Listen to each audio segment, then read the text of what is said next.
Good, whatever is accurate for your current time zone, everybody. Welcome to Free Enterprise. We are running Hero's Journey, a lovely community club that is hosted by our very own Alchemy. Hello, Alchemy. Hello, Molboy. It's wonderful to be here yet another week with another hero. Edge this time, which is a little weird considering that this flag set is the only flag set that has objective win game.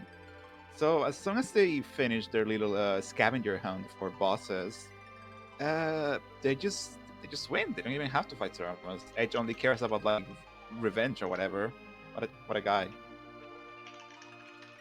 No, I actually liked the theming for this. That Edge really is less concerned about Z and defeating the last boss, and more about avenging himself upon Ruby in both of his forms, as well as putting his parents to rest. It's a great set of objectives with an O-win game. It's going to be, I think, an interesting run for our runners today. There's a couple of touchy little parts. I believe we have a forced hook route, which plays right in, considering I believe one of the objectives is launching the Falcon, so you're going to have to run the hook route anyway. Yep. With a little bit of spiciness, right, that I believe K-Trap is on, so there's a few other choices the group is going to have to make. Indeed, and as usual, we have a meta objective that I may have. Like, I will admit here, like live on stream, I may have gone a little overboard this time. The meta objective is called Duel, where they have to like if it's completely optional. This is the most optional objective, like meta objective that I've ever put out, and the idea is that Edge must solo whatever boss is at the Ruby Cantis spot. So if a racer say, you know what, Kinazo at Ruby Cante, how about no? That's completely fine. Like I have said in the race room that if they don't want to like tackle that, that's just completely okay. Indeed, and we have an Ed and Ed start. This is a great time with a twin harp. So if Harumph is watching, there's already some rage going.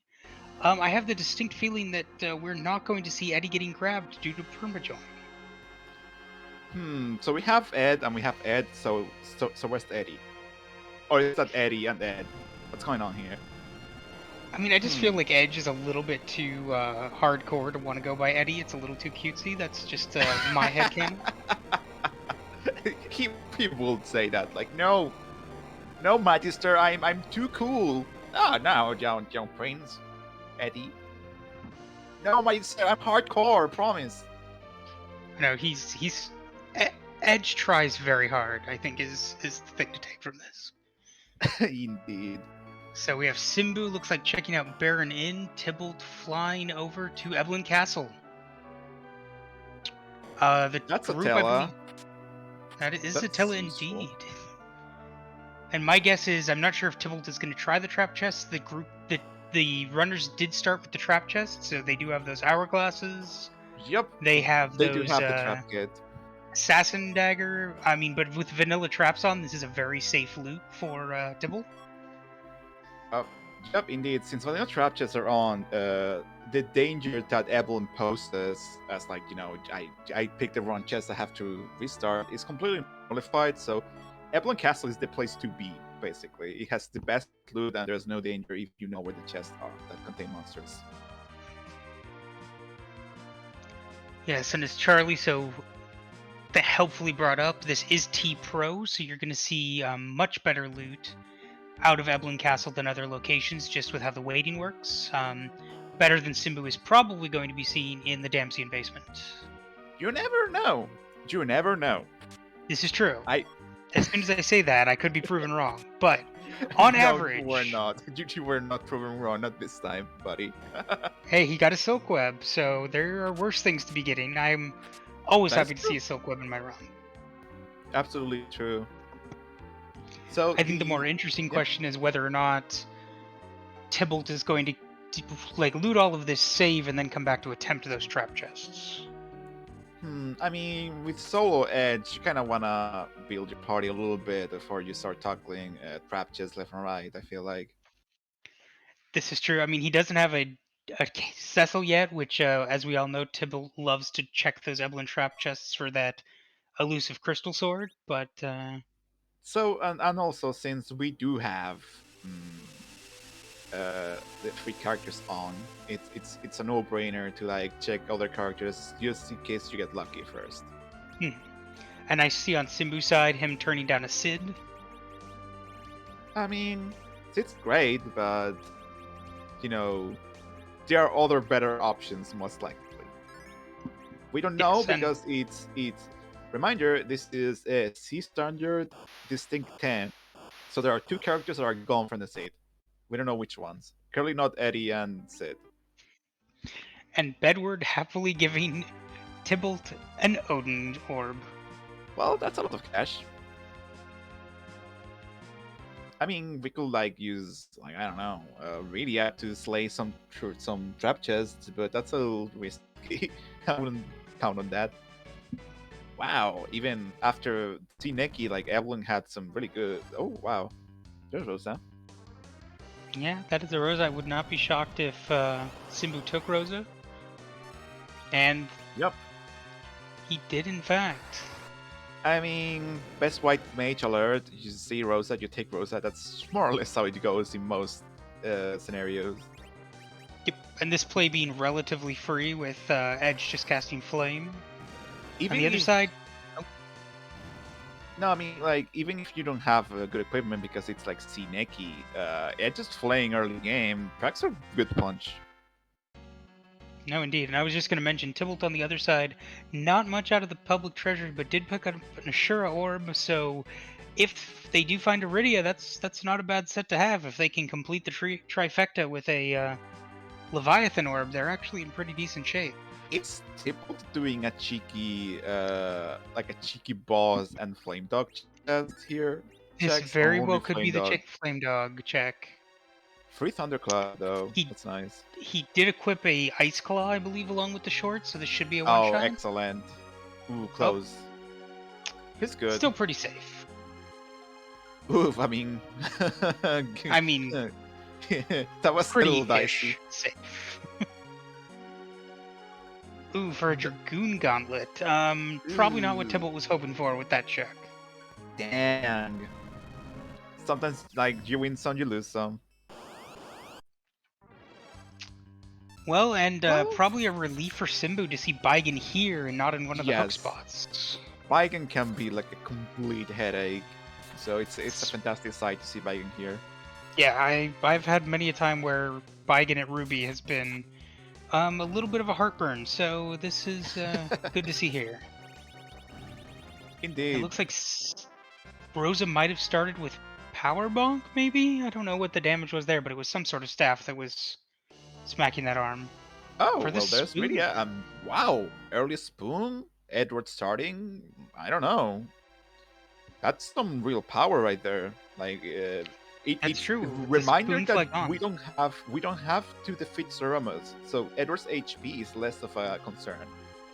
I would consider picking Edward up. Yeah, and Tybalt taking the Rydia, That makes sense. but not taking the Palam, it looked like. Ooh, did we find Leviathan yet? I think so, right? No, we did I found, see at them least all? by my count, Odin and Asura. And yes, J-Mac being overjoyed that Rydia is getting some play from Tybalt. Of course.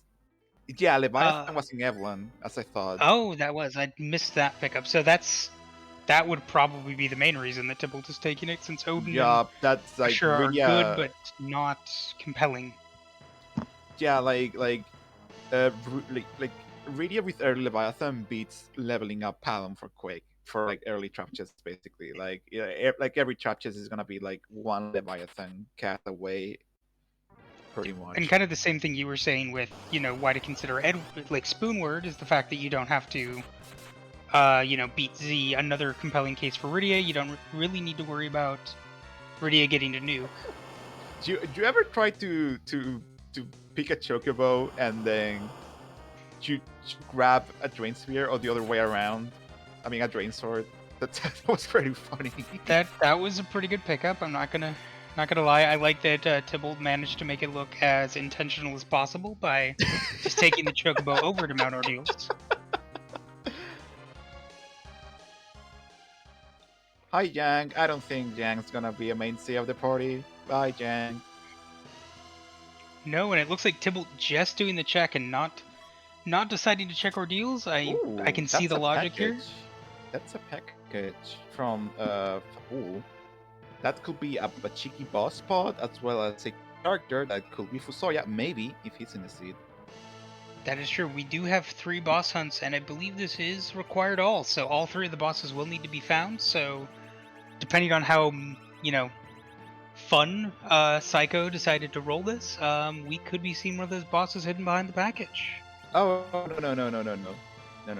Psycho is just doing the cool restream. I rather see it. So please file all Oh, complaints to Alchemy at Heroes like the Baron's Hero's Journey address, please. All well, complaints go to I was me. trying to deflect blame and trying to like protect you a little bit, and you just ruined all that. So, I mean I it do is what it appreciate it. I is. do appreciate it. I do Ooh, a appreciate it. casual Zeus Gauntlet and Watery Pass. That's a Wow, nice pickup for Edge. that's really decent. And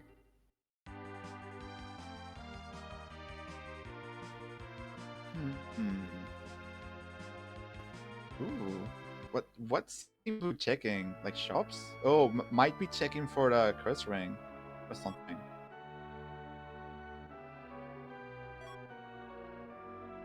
Or maybe like some decent edge weapons.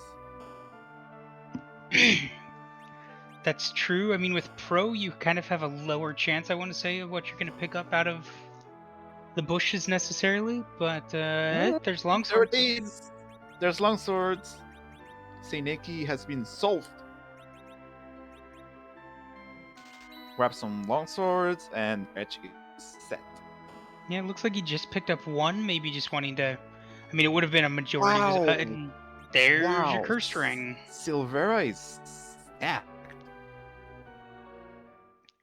Now, Damn. with Sea Hero, like, that gets a little bit weird with the curse string, because even if you're going underground, do you necessarily want to be cursing your edge? Just because right now he's going to be your majority damage dealer? That's kind of a broader question, not to mention because it's edge, even cursed. Like, at this point, Rydia has, like, zero hope of actually outspeeding him, but.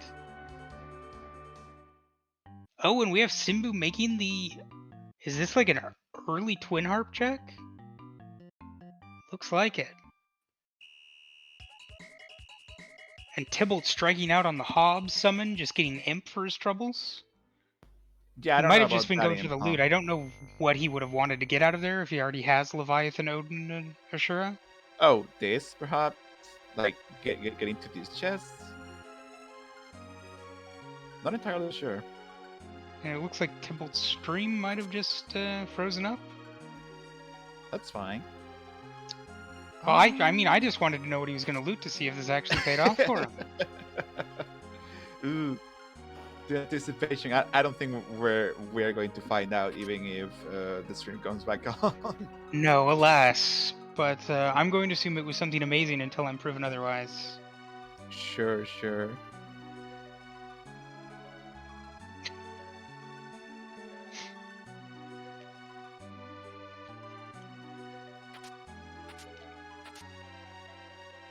A rune ring as a pickup in the Cave Magnus for Simbu is pretty solid. Though I believe he's still running just Edge and Rosa at this point.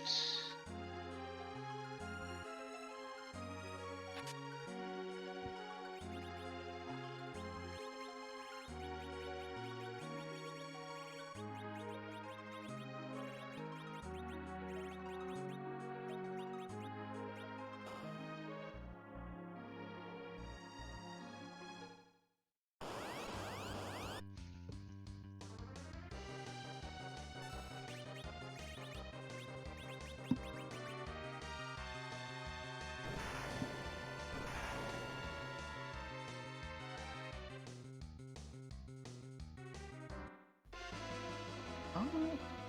Ooh. Oh, and welcome back, Alchemy. Hello. Wow, my PC did a hiccup. Just in time for the fantastic music. And we'll be quiet as we hear what sweet tune DJ Spoony Bart is kicking today.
And after that rousing tune, that is Simbu through Twin Harp with a fairly solid fight. We'll see if this pays off. And a party rock.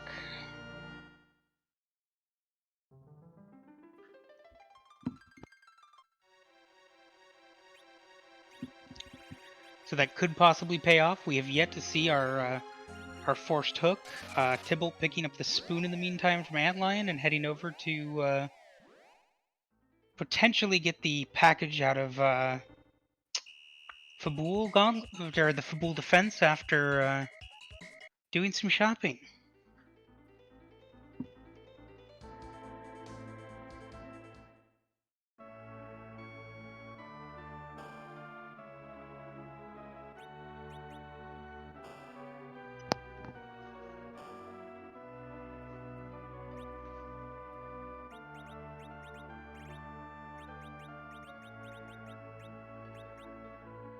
So Tybalt now facing down his Ogopogo.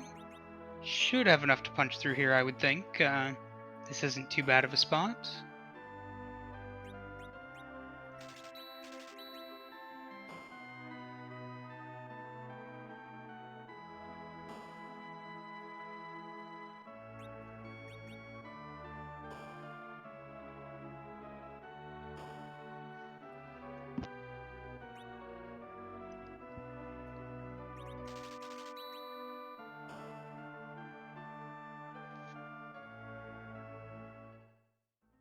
And it looks like Tybalt is going to use some resources in order to make sure that Ogopogo reaches 0 HP before his team does, which is, if I understand correctly, typically how you win fights in this game.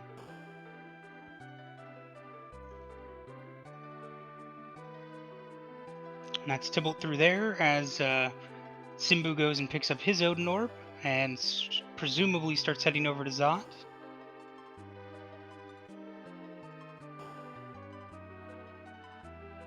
Oh, but we, I believe, do have a treasury check about to start.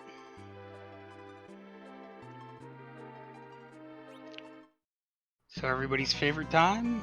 Could be great. Could be a miss. Let's find out.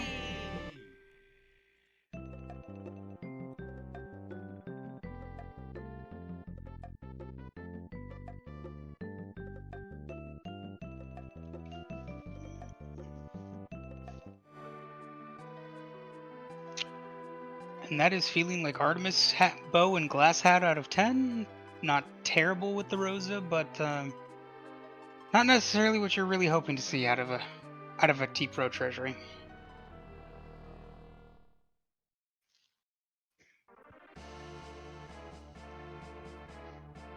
I would agree with Berserk now. This is mixed feelings over 10.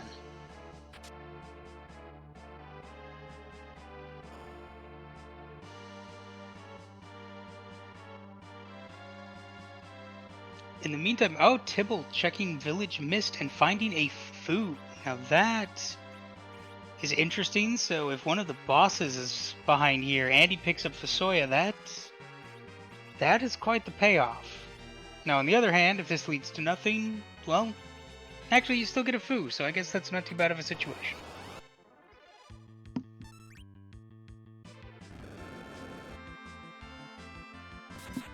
But been interesting so far to see that Tybalt is making some kind of like, riskier, like more interesting plays, possibly hoping some of these pay off to give him a little bit of a leg up. In the meantime, Simbu picking up his Dragoon Gauntlet from the Flame Dog chest and heading over to the Zot 1 check.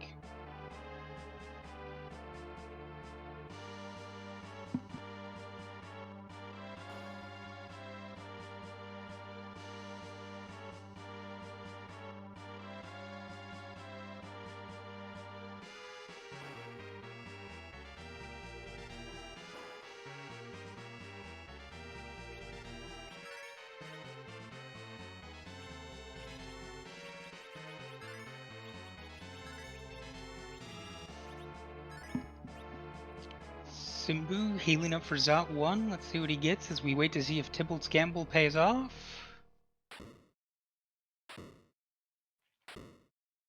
And that is a Lunar Sparkle, so that is not any of our required bosses. And Tybalt managed to find Wyvern. Goes down very quickly, and he'll be happy to know that he's not going to appear anywhere else.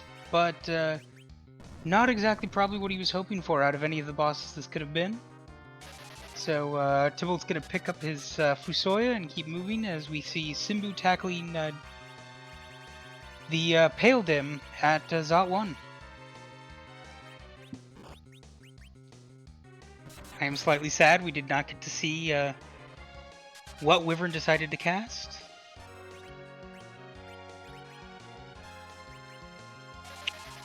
And Lady Id pointing out that we only have Plague left of the Lunar Sparkles, so that's a lot very quickly. Oh, and Tybalt is getting a boomerang out of Kaipo, and the back row glitch is on, so that will allow him to basically back row his team pretty comfortably.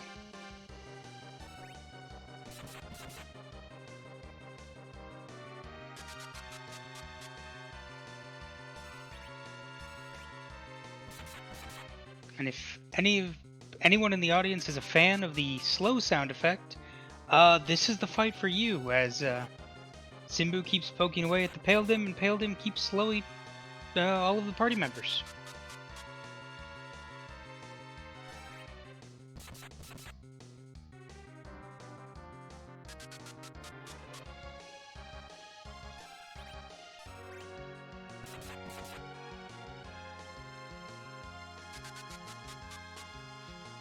On the other side, we have Tybalt going in for Val with a fairly magic-heavy party, but luckily Val is in the Baron in one spot, so not a lot of HP to punch through here, though luckily was able to get that hit in with Rosa before Edge punched for a whole 130 damage. And Baron in relatively free with Bahamut being the second spot.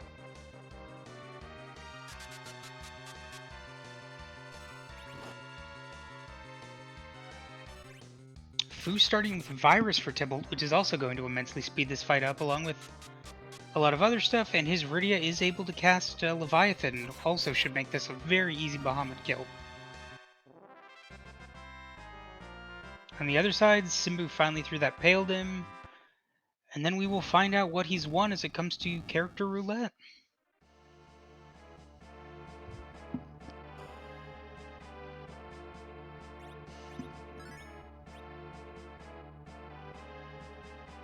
And all of that work, and Tybalt gets a Dwarf Axe.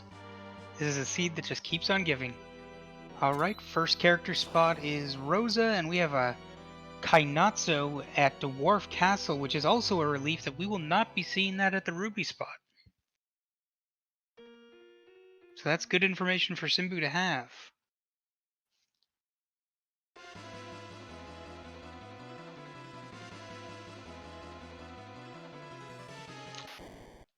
And not the most compelling characters out of Zod. Rosa would be a nice one to see if they didn't already have her off of Hobbs. Yang, probably not going to be making this party. As soon as I say that, though, Simbu will take them. Oh, Simbu did. Probably just needing that third character in order to kind of speed this up. That was a slow Pale Dim fight, only really having two characters.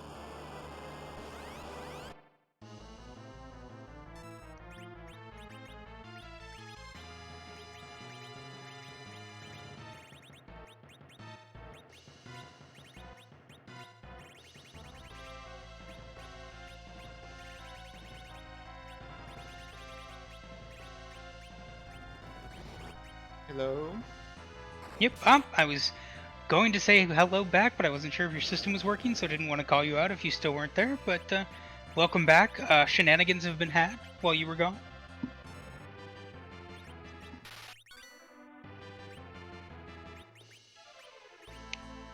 We have Tybalt going up ordeals and facing Waterhag, and Simbu finding Rubicante, which is great to see for the required objectives, as that Ice Claw makes very short work.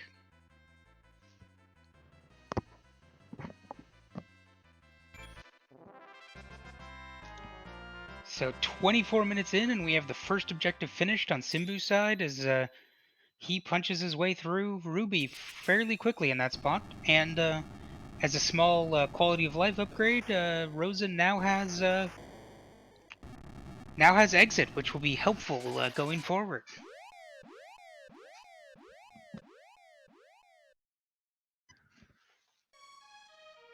See what Simbu gets here. Is this going to be the hook?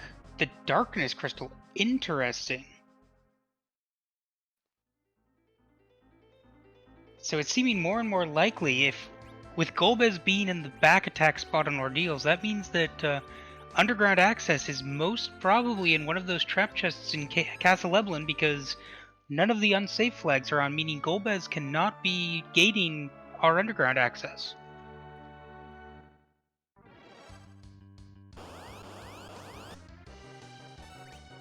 Simbu going through his fight in order to find out the glory of getting one whole Dwarf Axe, as Tybalt has a couple characters going down.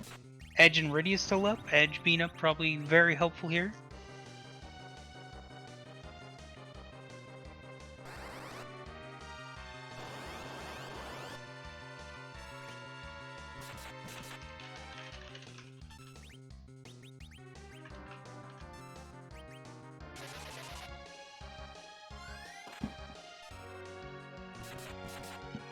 Well, and that puts paid to the Golbez fight, as Tybalt gets a Star Veil up on Edge, meaning that that'll just reflect back onto Golbez, and this Leviathan will probably come close, if not outright killing him, as Simbu finishes off Bahamut and receives that sweet, sweet Dwarf Axe.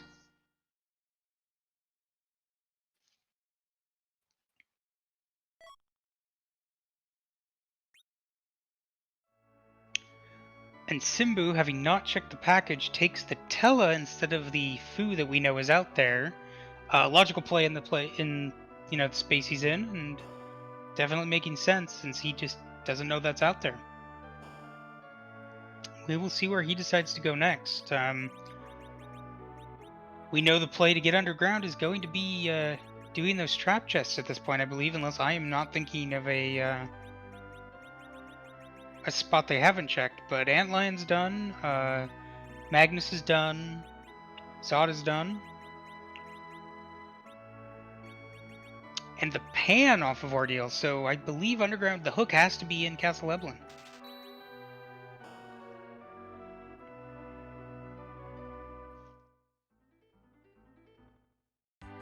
Bear with us, folks. Alchemy's having a little bit of system issues, so they're trying to get that sorted out, and we'll see where that goes. But in the meantime, just enjoy Tybalt punching Octomam in the face with a Thunderclaw and very quickly dispatching that, as Simbu is doing some more shopping in, I believe, Agert.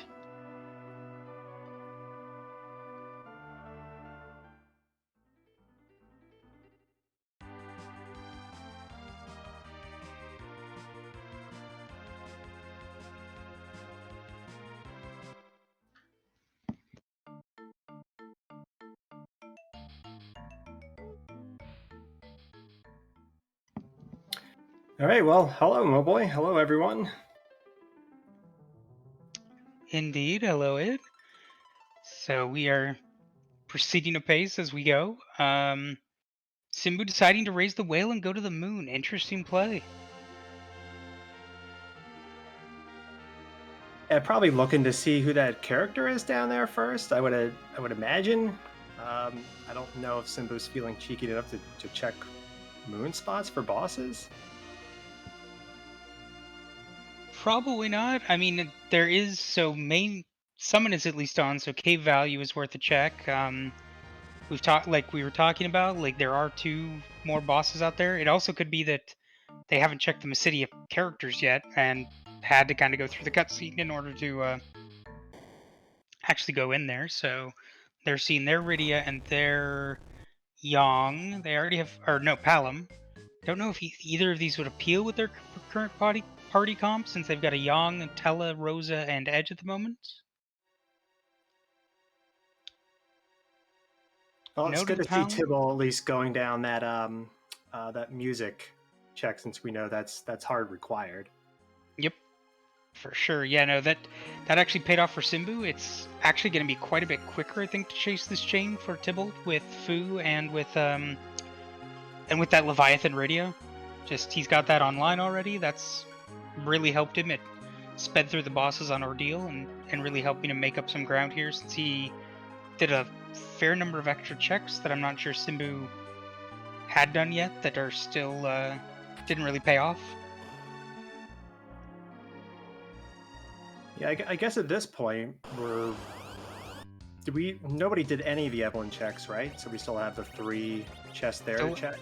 Yep, and I believe that has to get our, with the checks we know of, I believe that is gating underground access.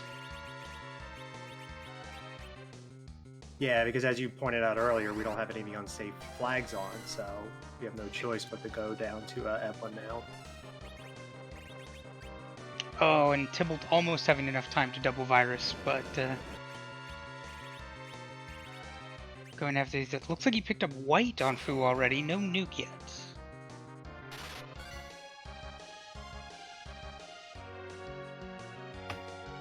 Yeah, every time I try to save time on that Dark Elf fight, it's always like it always takes just way more time than if I just were to just let the whole thing play out. It's hilarious. Oh, for sure. Like I just whiff a stone cast, or rather than whiffing, I cast stone and forget I put a ribbon on somebody. That's my usual Dark Elf play. I haven't done that yet. I'm waiting for that to happen.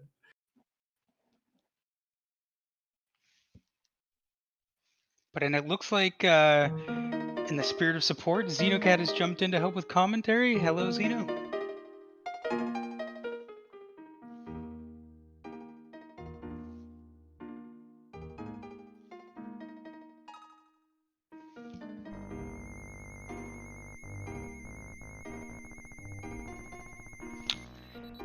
Or, I can just be hanging with it, and Xeno's going to take over tracking to make sure that Lady Id is not having to do double duty. So thank you for that as well.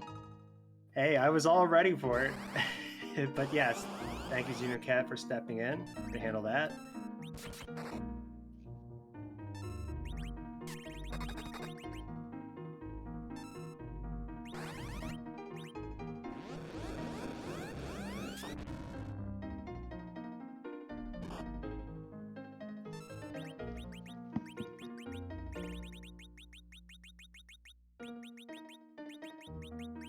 Oh, look at this play. Simbo going to check out the giant. I did not expect this play. I mean, well, I guess it makes sense. I mean, you got the last arm chest, and then you have the element spot. Yep, and we know there's still 2 bosses out there. Tybalt making much shorter work of Yang from Dark Elf, just because apparently Nuke Fu makes things a little bit quicker. Who would have thunk it? Yeah, it turns out Nuke is actually a really good spell.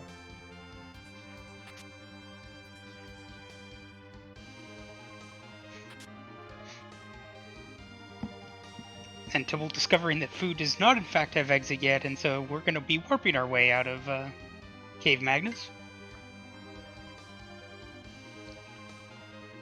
Yeah, unfortunately, Tybalt, hasn't done Zai yet, so Rosa doesn't have that exit. At least you have Warp.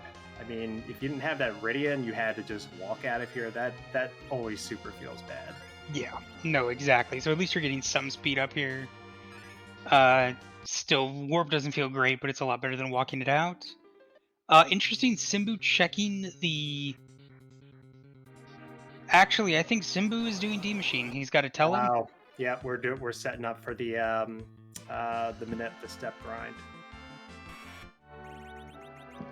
Yeah, because I was curious when I saw him walk past the last arm chest.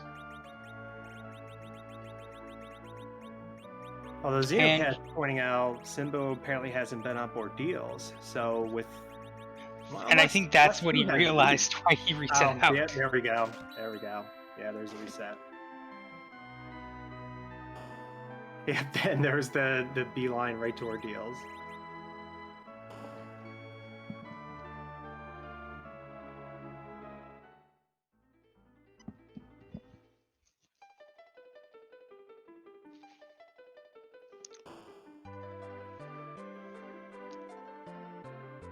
Yeah, I'm wondering if the runners remember that K-Trap is on, because I mean, I guess we know, whereas they're following the logical steps, which Tybalt is going to be happy about. Less happy about this treasury check, since we know it's not amazing. It's a glass hat and arty bow, and maybe one other item that I forgot about.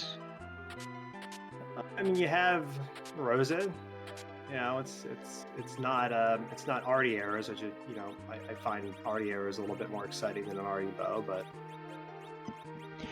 The one thing it did do for Simbu is having I think he cursed. He either had Edge cursed, but when he went into Baron Inn, he was able to let Rosa get a hit in before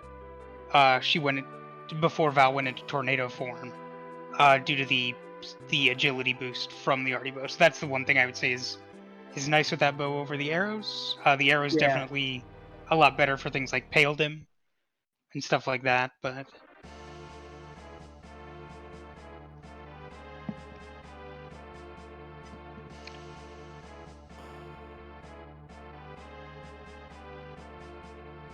and it looks like oh, I wonder if Simbu is forgetting that this is Sea Hero because he just floored Rydia, so might be setting her up for the slingshot if he's going to D-machine, and that's why he's doing ordeals.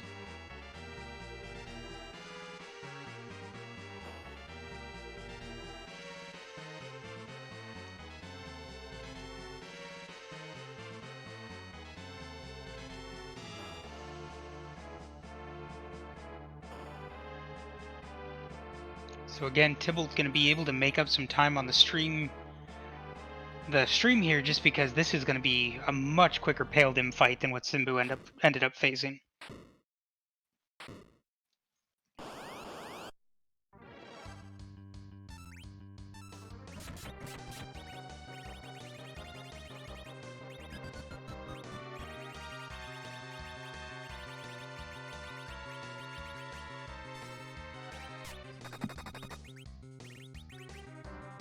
oh yeah, Nuke is gonna just rip through this. Yeah, when his arty bow Rosa doing, even sizably more damage than I believe Simbu's Edge was in that case as well. There was a part of me that's like, oh, just use Leviathan on Pale Dim. No, don't do that unless you want to get those Quake counters out. Yeah, and considering his party maybe in this spot, Fu can survive it, but definitely not a need when you can just nuke it down.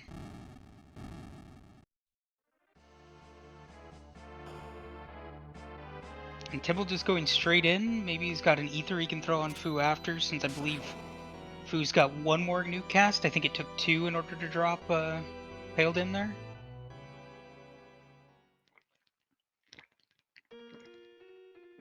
Yeah, sometimes it's scary walking into that Zot2 spot with just how high that magic is here, but you have a Fu with nuke that does tend to, at least for me, make things make me a little bit more overconfident, I would say. No, well, I mean, and you look at the difference, say, on, the two party compositions here. Like, Simbu had a little bit of trouble on that Golbez compared to, I believe, Tybalt 2-shot it. It was like an edge attack and Leviathan, and we call it good. Yeah, well, it was more harrowing too because Simbo didn't save before going to that Golbez fight. Mm-hmm. Maybe had he known, may have set up his party a little bit better. But that's the kind of the benefit of hindsight for you. Yep, and Tibble also with the Ice Claw doing the punch thing.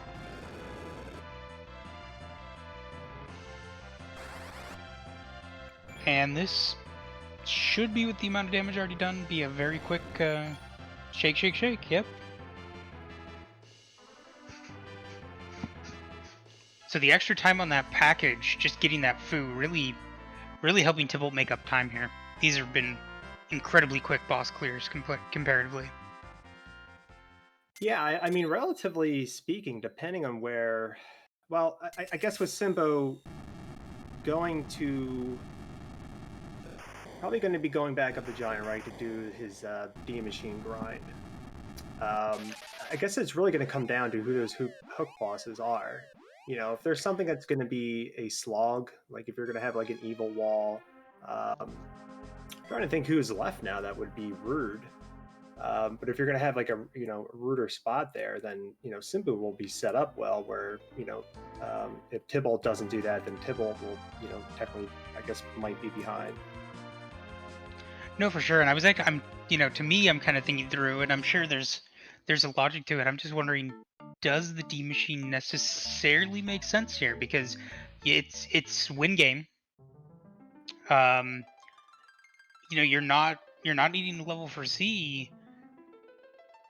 And when I look at Tybalt's party comp, I think he can easily clear the hook route with what he's got. Right? He's got, Nuke Fu solves any number of problems, as anyone who's played Full Wario knows. So him being able to just kind of blast his way through, at least King Queen Eblin's spot, but probably the Ruby spot as well. That one, if you have 3 nukes, is going to give you like 18,000-ish of the damage of the HP in that spot. That's pretty solid. I mean, there's a couple thoughts. One, you have Edge Hero, so your agility is going to be a little borked. And depending who's there, it could make clearing those 2 spots a little tougher. Another thing Xenocat mentioned, in the race room, Simbu, expressed a lot of interest in clearing the meta objective, and the meta objective is soloing the Ruby spot.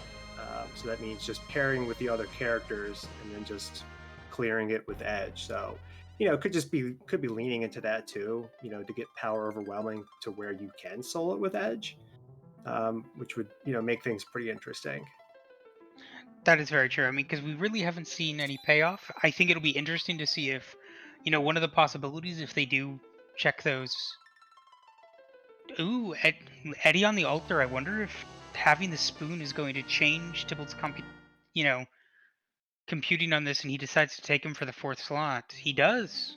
So we Spoonward is go. I'm not sure if Asuka's in the channel, but she would be heartened to see this. As Tybalt's going to go either check the shop or save value. Hair dryers, the other thing with K-Trap on.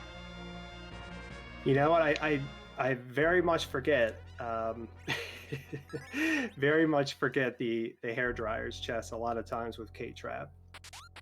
Well, and this is not a bad play for multiple reasons. It's a good chunk of XP to give the party, especially that start level Eddie. Safe, he's got hourglasses. So if he just throws one of those, 4 attacks at him with 5 characters, he's pretty set, and he's got the stuff to help whittle it down. Don't know if he has... Oh, he does have Quake, so... I mean, you got 4 attacks and you're through. That's a little unfortunate. Not sure if he'll honestly, be able to... I would be tempted just to, to try to, focus them down individually and maybe get some life glitches off. You get a good chunk of experience, and that might just be enough to just get through the hook route, to be honest. For sure, and I mean, I don't think that was necessarily fully intended, since he did try to life Edward back up, but alas, not quite in time. But gets the Legend Sword for his troubles, so that actually means hair dryers is required, because you do have to forge. Wow, that is actually a pretty cheeky Legend Sword. It is. Going again, I'm guessing he's going to at least peak K value. Maybe he does it, maybe he doesn't. I think it'd be a little dicey with these levels. You know, as things go, Nuke Fu could do a lot of things for you and, you know, really help, but I don't know if he'll carry you through this boss if you don't have the levels. But he does have a fair number of tools, and I think a lot of it will depend on what ends up being there. Alright, we got the back row glitch going in. I mean, you also have a couple sirens too, so if you want to, you could, you know, summon some gold dragons to kind of, you know, bring the team up a little bit if you want to. That's true, he's at 7 key items by my count, so no bonus, but still a decent chunk of XP at this point, and a longsword, so that's a nice, easy upgrade for Edge. Ooh, well, I don't know if Tybalt wants to do Alt Gauntlet at Cave Value. We know it's with Water Hag being on Ordeals. We know that is the Gauntlet.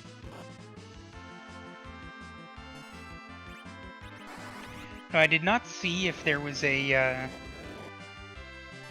hourglass that went out yet. I think due to the lack of attacks, that yes, that is the case. Yeah, he did get that hourglass 2 off. And Eddie unhiding, I believe, is actually what messed up the order, so he couldn't life glitch there.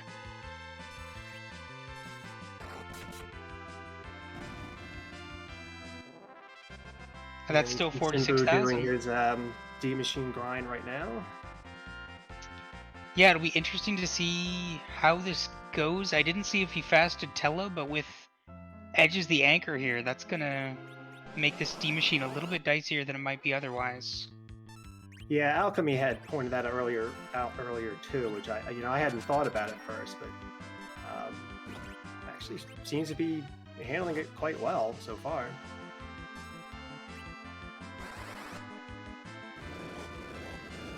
I still can't get over that hairdryer holding that legend sword. I mean, you know, it's no matter how well you play, you just forget that one little chest. I mean, the good thing, I guess, you know, with K Moon being off, you're not going to see key items in the trap chest and the LST, right? But you know, yeah, when Alchemy was pointing that out, and to me that almost is more confusing because I would. What if our runners don't think about the hairdryer chest because they're like, oh, the moon chests rather than specifically the LST trap chests, not having key items? No, that's a great point. You know, and that's something, you know, well, this is new under the beta flags, right? This is not something that existed before. So this is a very new mechanic. So you're absolutely right. I think there are going to be a lot of people. I mean, look, I would be very much to make that mistake to think, oh, you know, K Moon's not on. There's no way the hairdryer chest is going to have that legend sword. But yeah, that just for many reasons, it's going to just be, you know, could very much well trip people up. Now, you know, an experienced runner like Simbu, I don't necessarily think he's going to forget that, but I don't know at the same time he's going to prioritize that check either because it's only one check on the moon. You know, do you go all the way to the moon to check that just while you're there? You know, and if he has no reason after doing a D machine grind, he's not going to want to check characters. So you don't need an anchor. You have an edge. I think I could see him fading that for, you know, a very long time, unfortunately. Yeah, I was actually about to say I could see it being like kind of one of those last checks versus other stuff, especially because he's not going to be going to the hairdryers for experience at this point since he's doing the grind.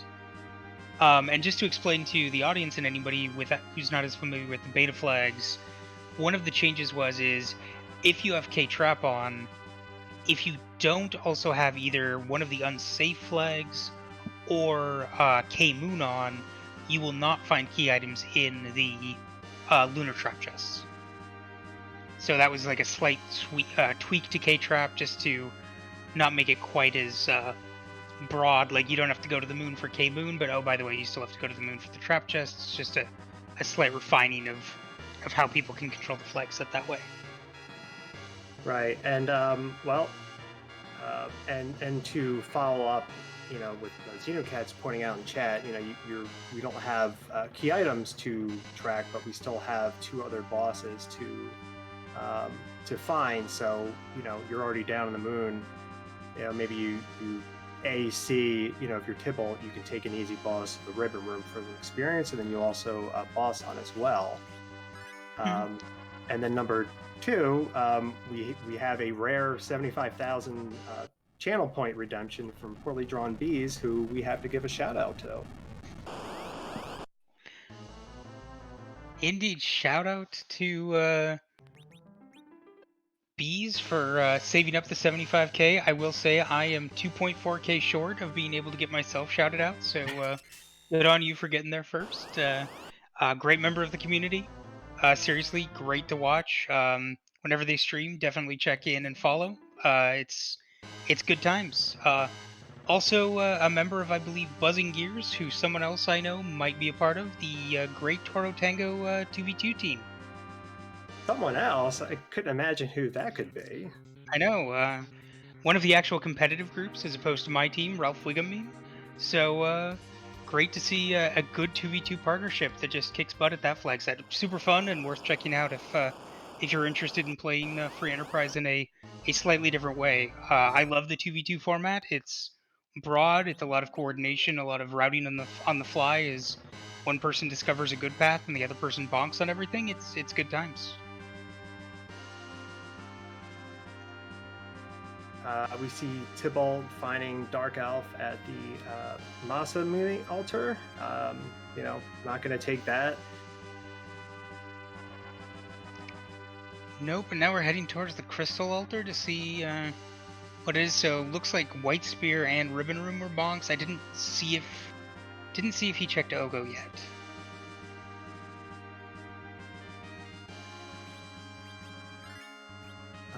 While we're doing this, let's give a shout out to my co-commentator Moboy. Give a shout out to Alchemy for this for this flag set and how fun this has been, and give a shout out to our restreamer Synconaut, and of course our on the fly tracker Xenocat.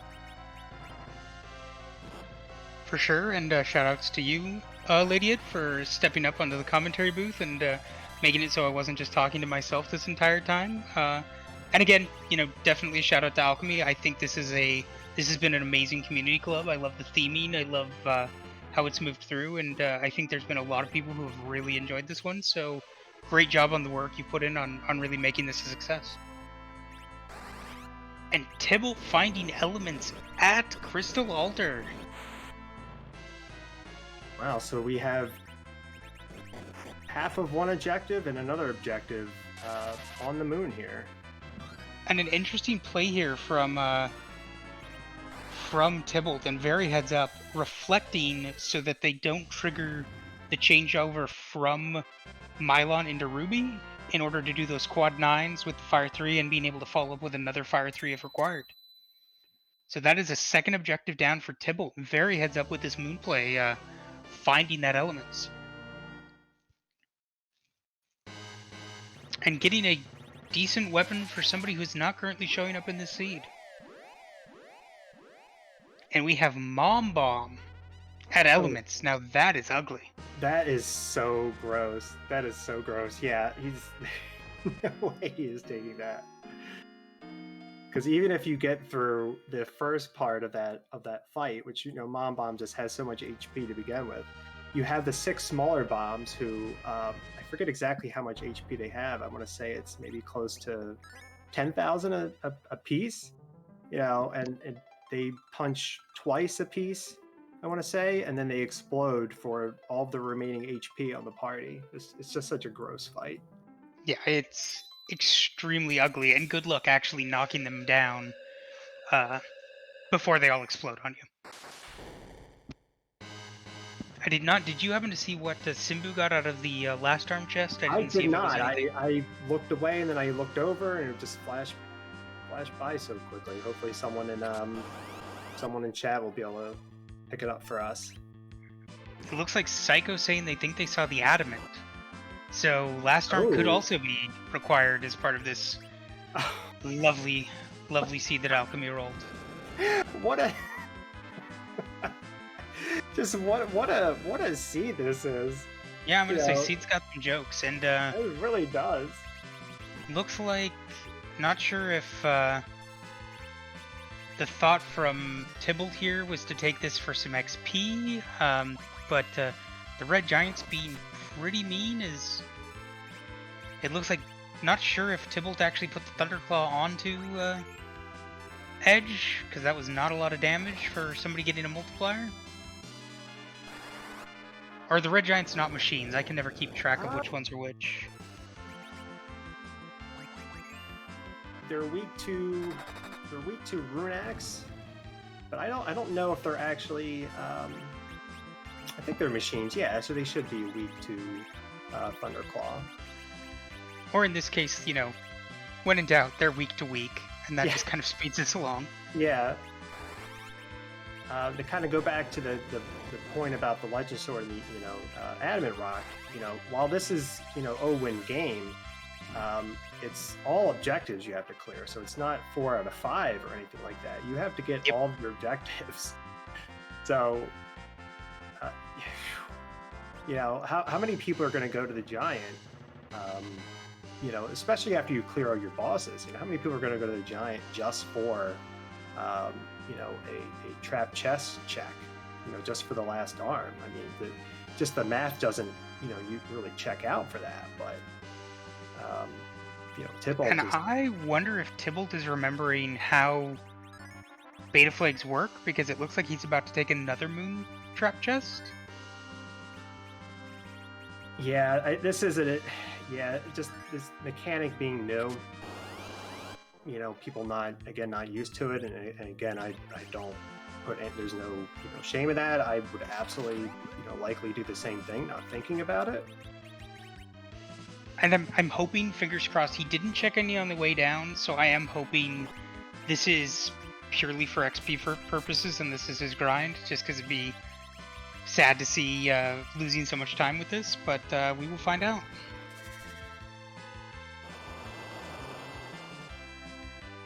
Maybe we see And a Simbu Bahamut doing orb. Oh, So Simbu can now blarg with his Nucaridia.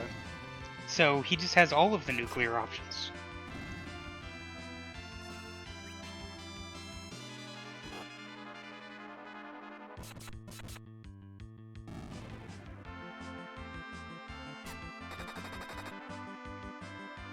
I will also say there is some irony in the fact that Alchemy managed to roll an Edge Seed that is so magically superpowered.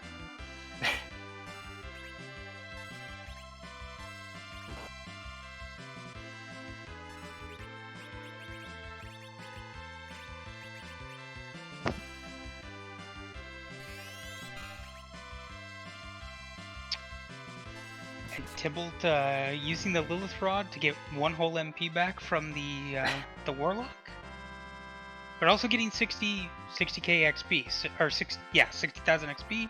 So again, hopefully he's doing that as his mini grind. That's at least the hope. And I mean, it was mentioned in the race channel how the trap chest works, so hopefully he read that.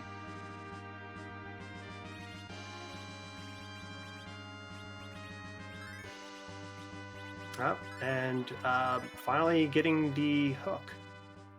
So now we can finally go underground. And this is going to be, I mean, if we've got one of the bosses on the hook route, this is a major advantage to Simbu. He'd still have to check hair dryers in order to get the other half of his forge, but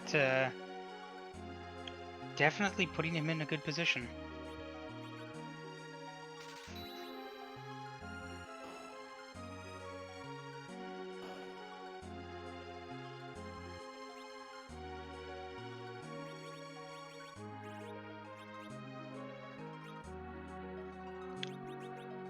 Tybalt finding the Magus sisters on the moon, deciding to take this fight, it looks like. believe he does have mute arrows, so maybe he's gonna just. What spot Oh, and is he's got a this? mute Is knife. this, This is, I believe, Mura. He was heading towards the Mura hole okay. here. Yeah, I wonder what the thought process is here.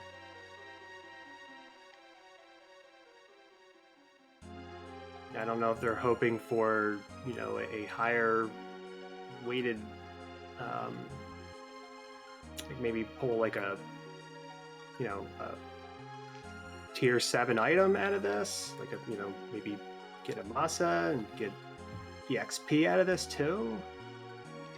Yeah, and some of the calculation might be going in that he's got he's got a mute dagger and he's got mute arrows, it looks like. So that gives him some pretty decent punching power for these. Oh, and it looks like we have Antlion at Ruby spot. There was a slight peek by Simbu before he went over to the Staleman chest. Well, those levels that he got are really going to help out with that, because, you know, trying to get through that Antlion, you know, at lower levels would be really rough with this Edge Sea Hero. And the third Eddie.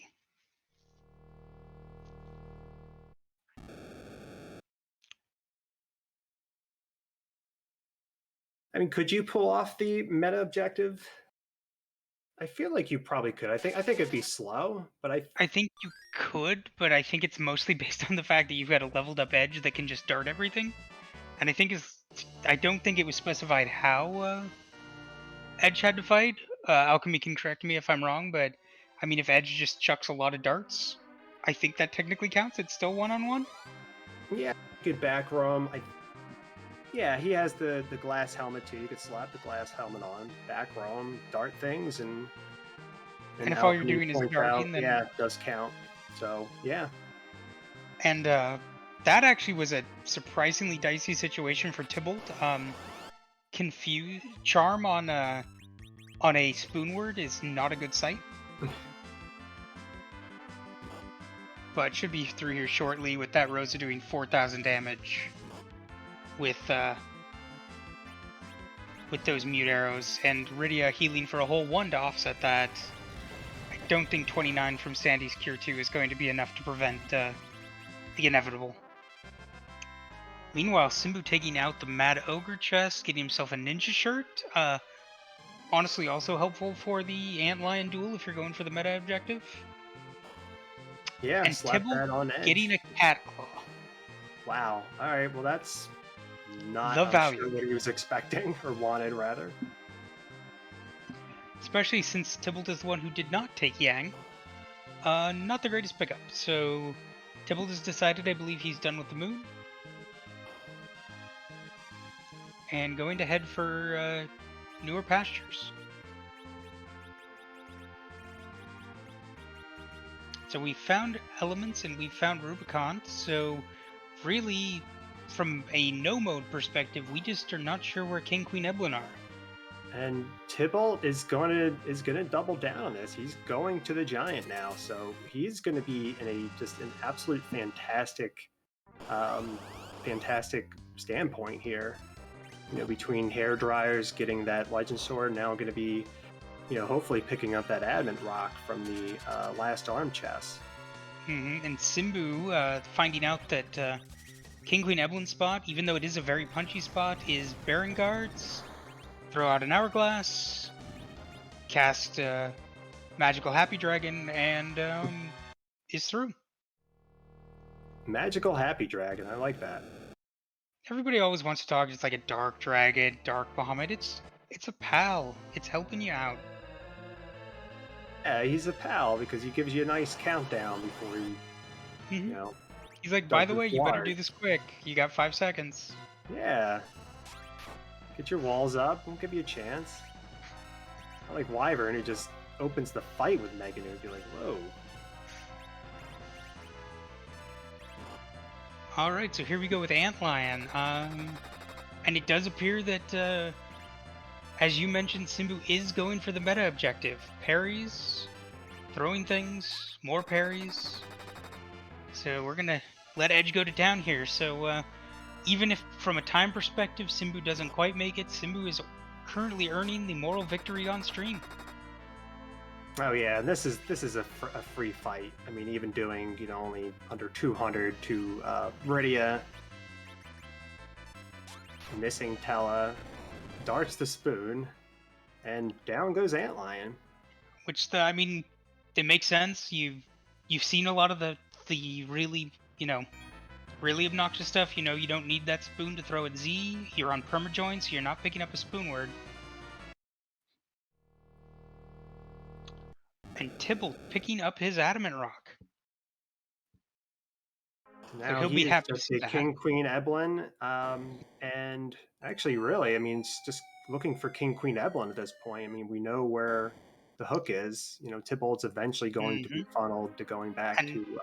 I'm curious if Tybalt is going to try and punch his way through this Mom Bomb on the chance that King Queen Eblin is at CPU.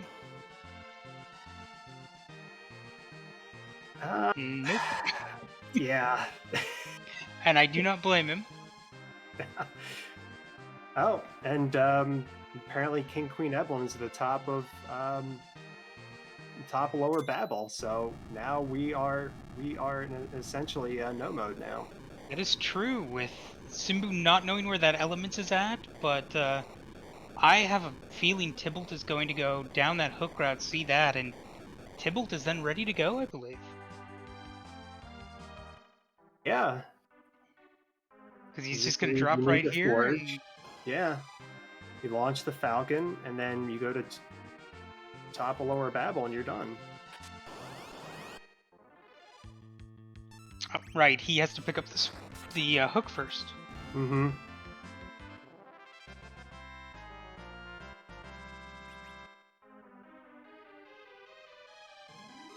But now we see Simbu, trying to find, some other key items. You have these 4, alert chests in Lower Babel. I mean, he'll get through them quickly, but, could be led on some pretty long rabbit holes here as he picks up a crystal, which we will not be needing. We're not going to be fighting the final boss today. But it looks like, based on the color, it looks like Simbu picked up some flavor of better sword for Edge. The purple, I can't remember which one's that, but that's definitely helping his damage. Well, he's got the Thunder Claw, which just rips through those alerts. Yep. Heroine Robe, not a bad pickup for Rosa with the Artie Bow to just really stack her multipliers.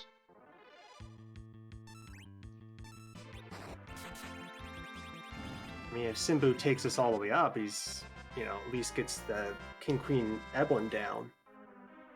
Mm-hmm. And see what he picked up there from that chest. Per alchemy, it looks like it was the crystal. The crystal he got from the one before, I think it was. This apparently was a vampire, which... The value.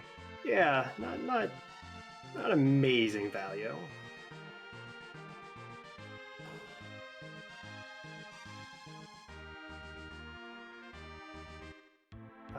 Perhaps not too unsurprisingly, not going to save before taking this King Queen Eblin.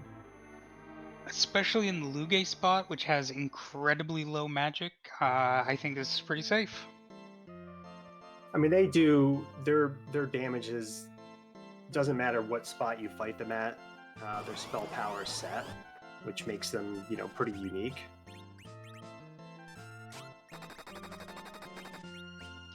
And I guess this makes sense as well. Simbu electing to go offensive and just burning them down, as opposed to just waiting for them to regain consciousness with the levels he got from the D Machine grind. This is definitely pretty safe. Tybalt has his hook now. So yeah, with what he's got, I think he's going to be able to really easily clear this this hook route. He will see King Queen Eblin, and then Tybalt will be done, I think, once he forges and then goes up the tower. Well, good thing that was an objective, while Simbu picked up another ninja shirt. And Tybalt Yeah, I'll be not having curious to launched the ask Hope Trap Tybalt yet. when he, if he does hop on for an interview, if he was thinking, going to the Giant, was he just boss hunting? Like, did he, was he realizing that, the Adamant Rock could be, the last arm chest, which is another thing too, right? The fact that you have the hair dryer chest and the last arm chest that are outside of that K Moon / K Trap, dynamic. And a good thing they found Leviathan in Castle Eblin, just floating, because being sold in Cave Eblin, and with a little bit of a buried, hook, that means that it would have been a while before most of the runners would have seen it otherwise. So this Rydia actually really being powerful this run, especially like early summons, just the amount of clear you can get from those, and then combining that with not having to worry about Rydia's HP levels reaching Z. Great support this game. Yeah, absolutely. And the nice change, the beta, with 5.0. Now, when you clear Dwarf Castle, you get random assortment of summons if you clear it. I want to say 6 different ones. I mean, it's not going to be important here. It won't even matter because Simbu's not going to take it. But yeah, I don't know what he saw in Dwarf one that he didn't like. I believe it's 6 summons out of the pool cannot be Bahamut.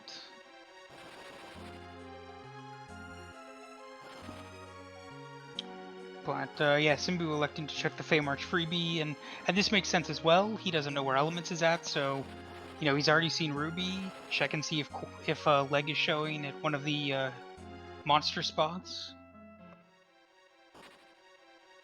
and remembering to check the warrior chest as well. So heads up play here that we know it's not going to have anything required, but very heads up play. This is an easy chest to forget about as well. I have never forgotten the warrior chest in a Torian Tango scene, please. No, and I've never forgotten. Never come back to bite poorly drawn bees in a race. Yeah. Same way that I've never forgotten half of the Sylph Trap chests during a Fuario race and checked everything else multiple times and lost like half an hour. No, that never happens.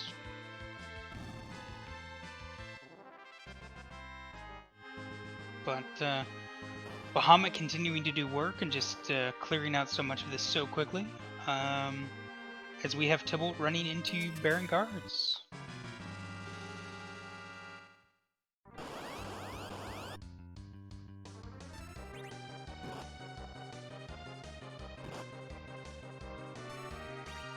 Yeah, I don't expect Tybalt to save after clearing Baron Guards. Probably not. We'll see if he goes for the meta objective. I don't know if that's something he cares about or not. But this still being relatively safe. One thing I would note is, for whatever reason, Tybalt has not used the Bahamut Orb yet. So he doesn't actually have that as an option right now for Rydia. I don't know if he might be low on MP, going for a Virus instead of a Leviathan.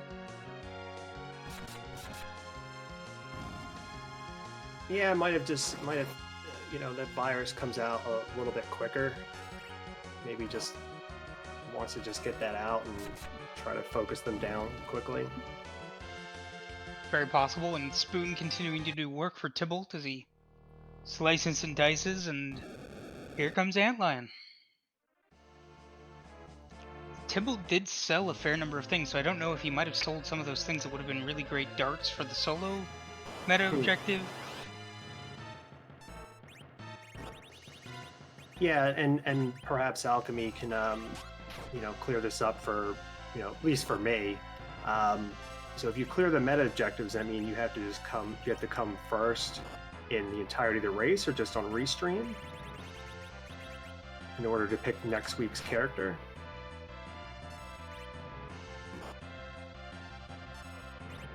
Okay, you have to finish top 3.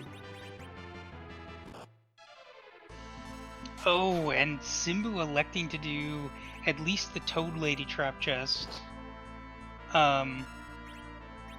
And that's what happens when you try to cast Bahamut while toted. It doesn't work out well. Very heads up play, good from Simbu's perspective, completely makes sense. Though in this situation, we know it's not going to pay off, just because we know whatever's in here isn't required, even if it is a key item. We just know that Tybalt's basically in go mode the moment he gets through this. He'll see King Queen Evelyn, and he knows all he has to do is forge and go do that, and he is done. So he is zooming through this. Awesome to see. I mean, I'm sorry. I just want to back up for a moment. It would be a little terrifying if you could have a frog that could cast Leviathan or a Bahamut. I don't know. The thought of that just kind of just leaps out to me.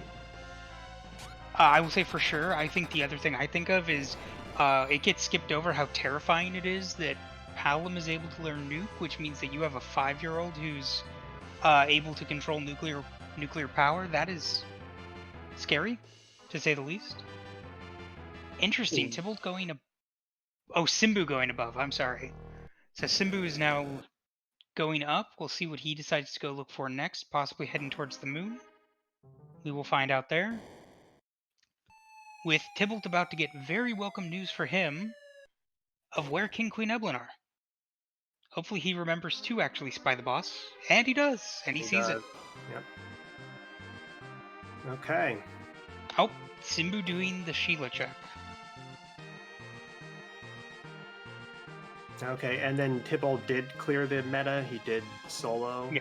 He just darted antlion down. So I think a lot of runners will end up doing that, just because, that's a pretty straightforward one. You've got, even if you don't have the ninja shirt on Edge, him just throwing stuff at the levels he's at for both of our characters, or both of our runners rather, is pretty straightforward.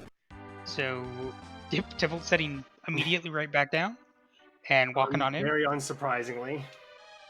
And he's gonna I would be shocked if he didn't just run straight to the top of the tower. He knows he doesn't need any of these trap chests. He knows he's in go mode.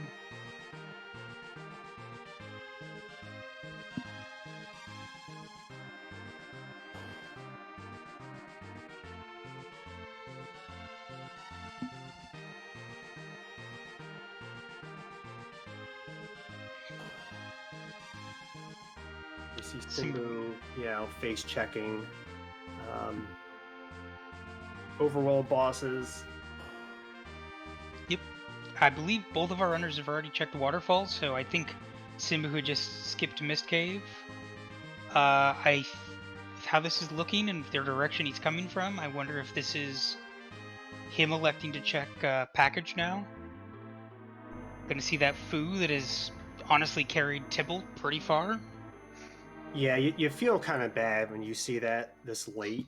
You're like, I could have had a foo to, kind of help clear through, a lot of this seed, but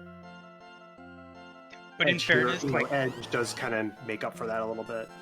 Yeah, I was gonna say, and in fairness, I think this is like the only character that would have been like, it's worth going through package for. I don't know if there's anybody else I can think of, like maybe Cecil, but even then, that's a lot more investment when you, like you said, already have Edge, who's not necessarily doing the stuff amazingly, but doing the same sort of thing, just a little bit worse.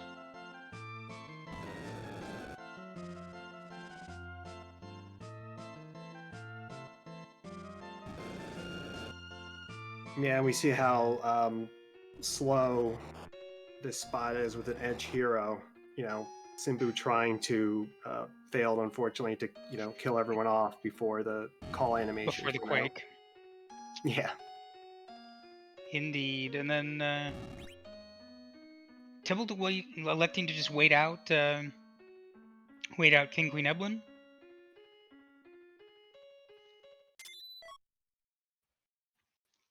Okay, and there's second to last objective done for Tybalt. With Tybalt now just needing to walk out of tower and forge, and Tybalt is finished.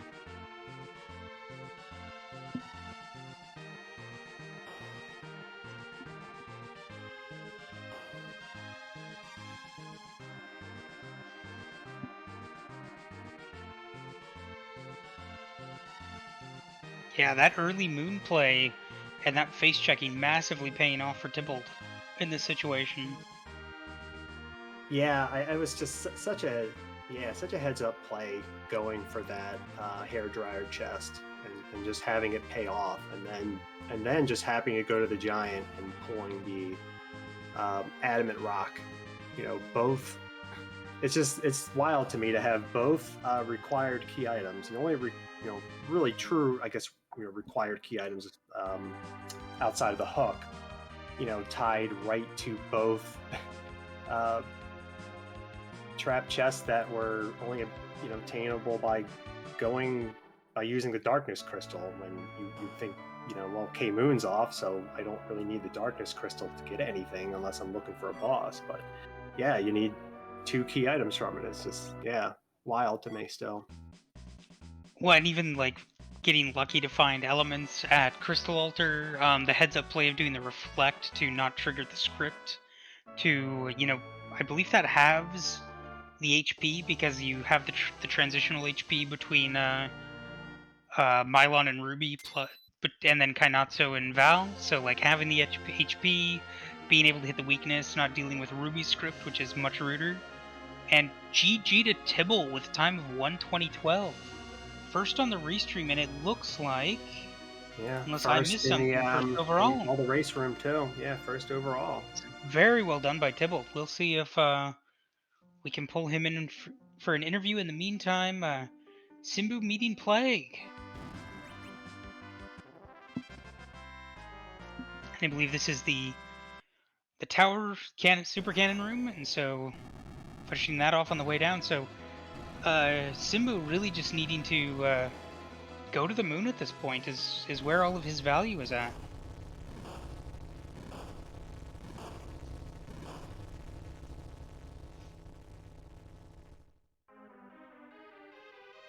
Yeah, I mean, the good thing is he still has, a boss, but I just, I wonder at what point he's going to think to check the hairdryer chest. Yeah, and that comes down to just kind of like how used you are to running stuff with K-Trap. I think if you're more familiar with K-Trap, hey, like, hairdryers is always a thought, but not necessarily if you're not as used to that. But Simbu's been around the block a few times, so I'm sure he'll think of it. I'm used to it. I just forget hairdryer chest is a thing all the time. But with that, we're joined by Tybalt, our first place finisher. GG, Tybalt. Thank you, GG. I gotta say, we were kind of in awe watching you, go through this here. Did you know about the interaction, I guess, first off, between, K-Summon and K-Trap and, with the beta flags? To be completely honest, I thought with the beta flags that unless K Moon was on, the Moon Trap chests weren't going to have any key items. It's actually the LST chests aren't going to have any key items. Oh. Okay. Yeah, that was an interaction, that I wasn't aware of at first myself either. Until it was kind of pointed out in the race room, we were kind of talking about it.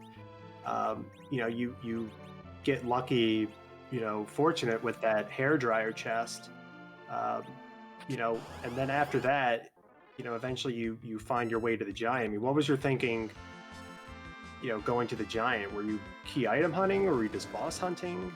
A little bit of boss hunting and key item. I know Last Arm has a higher chance of having a key item in a general sense, because it's one location with one trap chest. I know, Babel is higher than Sylph, and other locations that have fewer trap chests tend to have a little more key items, for whichever reason. Unless I'm completely mistaken on that. Yeah, it just happened to work out that you got both of your required key items. One from the hairdryer chest, one from that Last Arm chest. No thoughts about taking that Mom Bomb and Elements though, huh? And hoping Nope. Yeah. As soon as I got the Adamant, I'm like, I'm gonna check if King Queen's here. If not, I need to get underground now. because I've got so many boss checks underground that I need to be able to find King Queen Evelyn. And with me going to the moon, I figured everybody was going underground, so I felt behind. Surprise, surprise. Yeah, I mean the moon having both the legend sword and in the hairdryer chest, and then finding elements at Crystal Sword Altar. Also, like I mentioned, and when you're doing it, heads up play on using the reflect strats to not trigger any of the scripting for phase shifting, so you could just keep him in Mylon the entire time, not dealing with Ruby, keep him weak to fire. That definitely sped that fight up and made it a lot easier than it could have been otherwise. No, and even though the magic's not terrible in there, just going into the Ruby phase is so much more of a nightmare. Because then you gotta deal with extra fire, fire 3, party-wide glare, and you're just like, no. No, for sure. So that definitely seemed like it helped you out there. But how happy were you to see King Queen Evelyn at top of tower once you cleared Antlion? My heart rate went to about 180 when I saw that. Yeah, and at least, I mean, Simbu actually made it underground before you, but Simbu has not gone to the moon yet. So he had that, and he was like, so sweet, but he doesn't have the Legend Sword yet, and he doesn't have, he has not found elements, so those are his two that he's still working through, and right now he's chasing Sylph-Trap chests. Yeah, I mean, like I said, you've got 7 down in Sylph, you've got the Warrior chest, and you got the 2 summon bosses, and I saw in the spoiler log, Demas Dit Leviathan, no thank you. Yeah, thank goodness, with the free key item, that's not required in any way. Just no, but the Luca key being at Leviathan, elements could have been at Sealed Cave.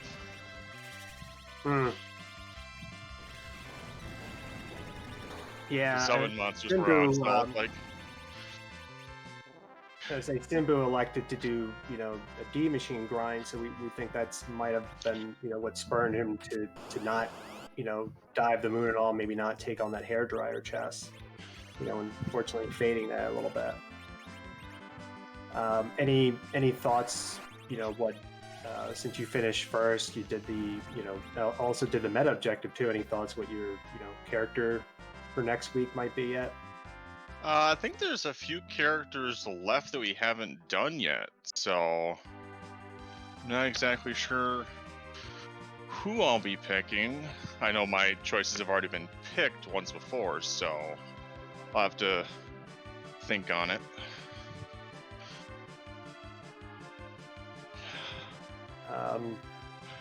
Do you have any more? I mean, I'm good on questions. Moleboy, do you have any others before? No, nothing major. I guess anything, any races, anything coming up that you want to shout out, Tibble, before we let you go? Oh, I'm going to attribute to a lot of my running style to the Slapdash, which is on Sundays.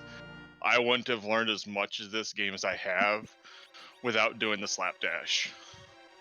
Because back then we didn't have the Pink Puff, and I will say Pink Puff is amazing. If it was around when I started, I would have been a Pink Puff. But with Slapdash, it's random flags, you can't talk about it, you have to figure out everything for yourself. And that's what helped me, at least, figure out a lot of the tech in this game. No, for sure. The Sunday races, the Slapdash are always great. So, as Scala has very kindly linked in the Twitch chat, we've got the link to the upcoming races, the calendar view, and they're all great to check out. So, if you have the time and you're free, participate, watch. All of it's pretty amusing. Yeah. Well, thanks for the restream and thanks for doing the comms. I know both of you are amazing commentators. Thanks for the restream, Psycho, and Xenocat doing not only the music, but as well doing the tracking. GG's again. Thank you. Yep, and congrats on your first place. It was nice to not see you get sniped by a possum at the last moment. Very true. Have a good one. All right, have a good one. Now. And in the meantime, we have Simbu coming to see the quote-unquote good news that Gauntlet is at value. We'll see if he elects to do this or not. He is saying, nope, I have better places to be. And then in the meantime, Pos Morpheus does finish second place off stream at a time of 1 hour and 28 minutes and 18 seconds. GG to Pos Morpheus. Indeed. And we do see Simbu, thankfully, now going to be taking that hairdryer chest. We'll be getting that other half of the forge. So, we'll just be looking at, elements for their last objective now. Which it'll be interesting to see, do they check the LST or do they go and turn this in first? Probably best if they do just go down the LST. You don't need any, you don't need, the edge weapon, and it's just win game. So, if I were me, I'd just rather just, face check, and then if it's not there, then I'll go turn it in. No, completely agreed. I mean, if you've noticed, there's a theme to Simbu's play at this point, which is middle Rydia, faster than Edge, and let's just cast Bahamut. It's a strong play. It's carried him far, so probably going to be taking a quick nap to heal up the people he lost from the hairdryers, but then looks like he'll be proceeding down the LST as well. And it's just a matter of time until he hits that crystal altar, goes back and forges, and he will be good. Yeah. Yeah, I mean, the good thing is you know you're not getting any key items. You don't have to you don't have to take any of them. You can just face check. It's not a boss you need. You reset out. Make things a little bit awkward that Murasame altar, but even that you can just reset out. Yeah, I think it'll depend on the timing. Yeah, I was going to say the timing just feels like it depends on whether or not he goes top down or bottom up. Either way, with Crystal Altar, he'll probably end up meeting in the middle, but it'll be whether or not he saves and has to watch the Edward cutscenes again if he goes Mura first. Yeah, this tells me he's going to go bottom up then. I mean, it's statistically, the right play. There's more checks. Mm-hmm. Yep, and he's just really fishing for that face checking the right boss. So, oh, nope, Mura Altar. So we'll see if he decides to take this. He honestly wouldn't be a slow clear. It might honestly be faster than resetting out, just because. I think on the hairdryers he was sitting quad 9s with Bahamut at this point, because he does have a nuke level Rydia with Bahamut. Well, and then to your point too, you didn't save after doing the lunar dais check. So if you reset out of this, then you have to now then again sit through that animation. So yeah, probably would just be faster to clear this out at that point. Yep, and the nice thing about Bahamut going through walls, so that is no protection against Cindy, or for Cindy, I should say. And now that he knows he's getting towards the end, can start throwing out some of the items that he's been saving, though he did just Zerk his edge, so no dart will actually come out.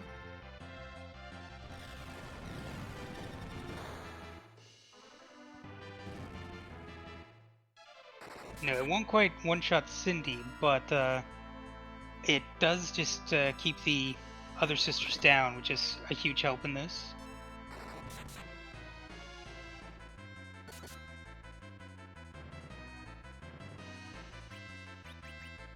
Deciding if he wants to Bahamut.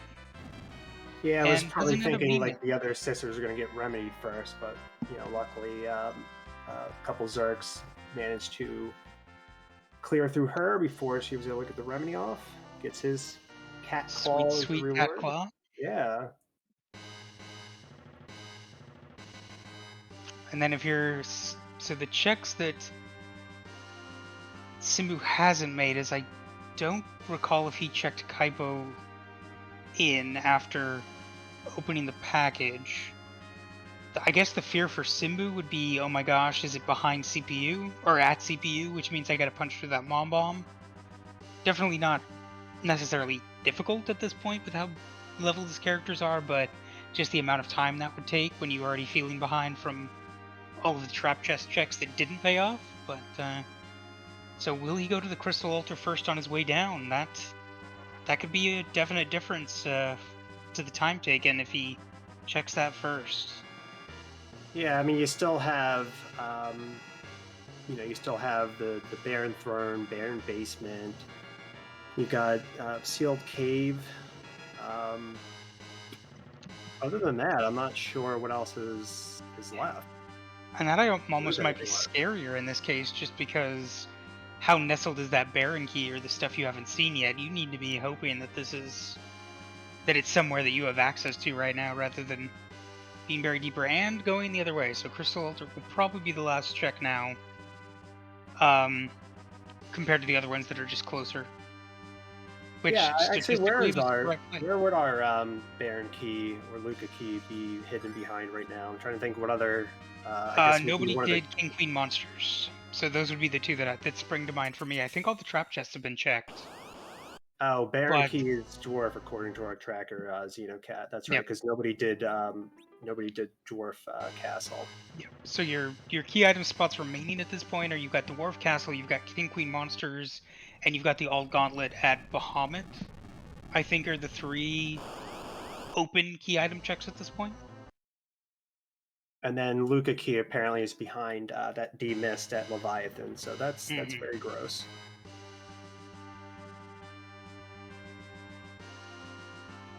So checking Ogo. So shouldn't be too long until Stimbu goes back to check Crystal Altar after checking on this.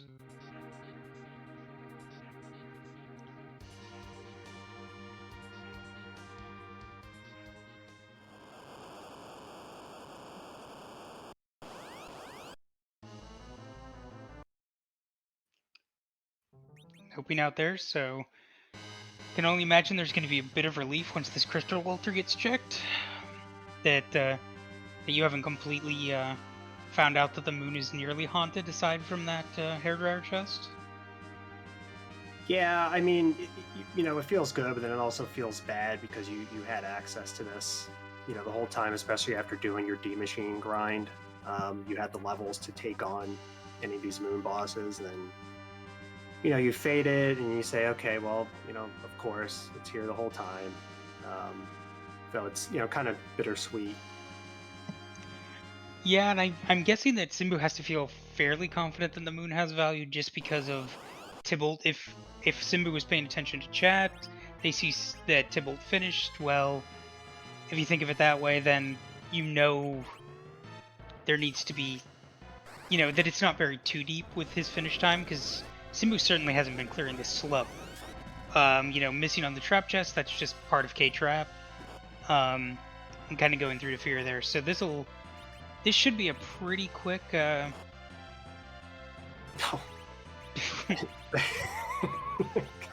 was that was an example of Mylon just saying no, but between reflected nukes and reflected whites, this will be super quick. We'll see an exit, a run down to Kokol, and that'll be it for Simbu. So in the end stage is there.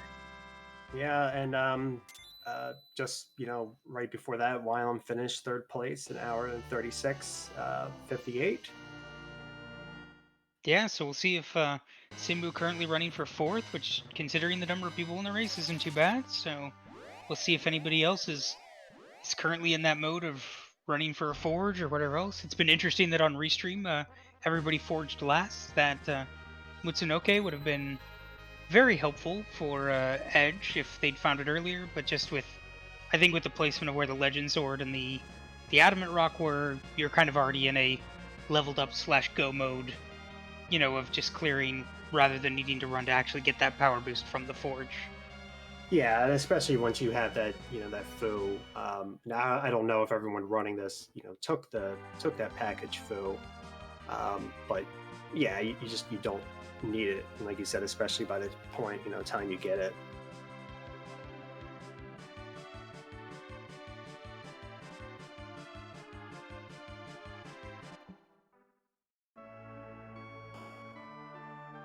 But yeah, K-Trap going to K-Trap.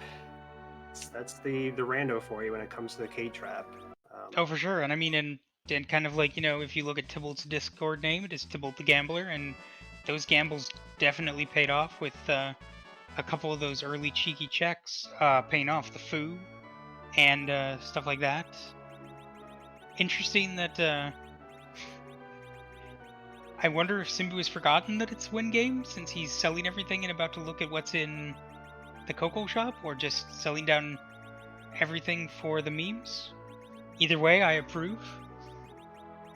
This could be for the memes, I would say, at this point. Yeah, if he's selling Life bots. literally Yeah. everything. Yeah, I mean, he knows where he's at this point. Oh, he's going for the apples, maybe, or just... I think he's trying to figure out what to spend all his money on. There we go. Deciding not to feed them to Tella before receiving the Mutsuno and winning the game.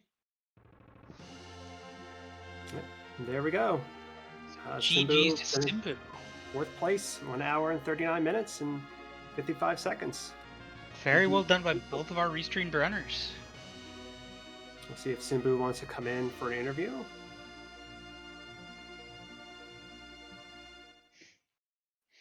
And Xenocat pointing out it is pretty amusing that both varieties of apples being sold by the Coco shop. Yeah, I didn't think about that. That's right. That's great.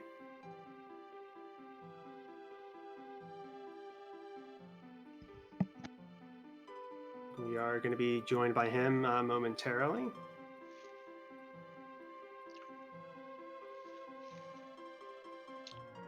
Yep, in the meantime, we'll take an extra moment to want to shout out the Restream crew.